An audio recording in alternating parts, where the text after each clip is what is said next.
towards you. God, that we would know that you're going to speak to us today. Right there, Lord, would you just tell him, Lord, your servant ears.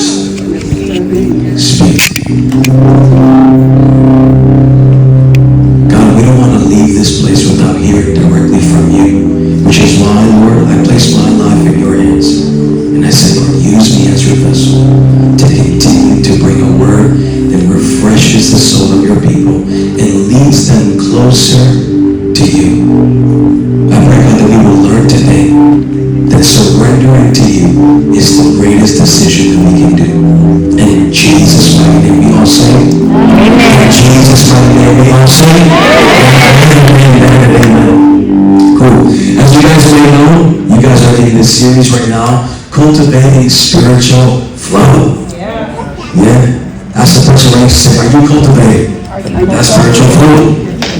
Tonight we're going to talk a little bit about that this afternoon. And we're going to talk about how we can continue in this journey. And it starts by surrendering. Would you say surrender? It starts by surrendering. And the title of today's message is, I surrender to you.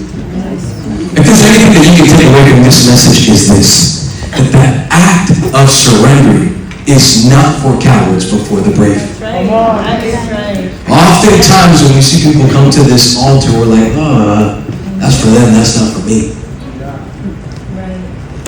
But can I tell you that surrendering to the Lord, being in a relationship with the Lord, is your greatest and highest achievement in life. Amen. I'll leave that there. It's the greatest and highest achievement that we can achieve in our life. More than even a career. You know why? Because we can obtain a career, we can go to school, we can graduate, we start a job, and then after a couple of months we just don't like it. Some of us even change careers. Has that ever happened to you? One day you were working at Rite Aid, the next day you were working at CVS. You just switch up. You know? One day you're a plumber, the next day you're a mechanic. You know? You just switch up. But you know who doesn't switch up? The Lord.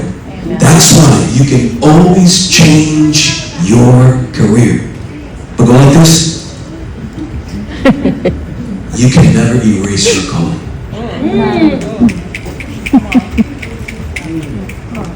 Surrendering to the Lord is the beginning stage of walking in your calling.